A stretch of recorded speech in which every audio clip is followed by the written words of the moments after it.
வெட்டி வேர் வைங்க. இது வந்து மருதாணி இலை, மருதாணி குச்சி அந்த மாதிரி இது வைக்கலாம், ரொம்ப நல்லது.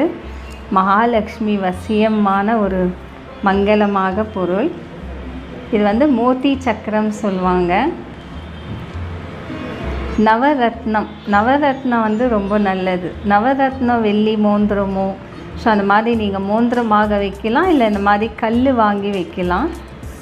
பாருங்க, இது 9 இருக்குது. ஸோ நவரத்னம். இது பஞ்சலோகம் சொல்லுவாங்க.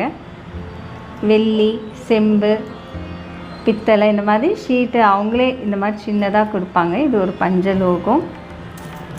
பிறகு 12 காயின் வைக்கணும். 12 காயின். ஒரு காயினுக்கும் நீங்கள் பிரார்த்தனை செஞ்சு வைக்கணும். வீட்டில் வந்து நல்ல தன தானியம் சேரணும், வியாபாரம்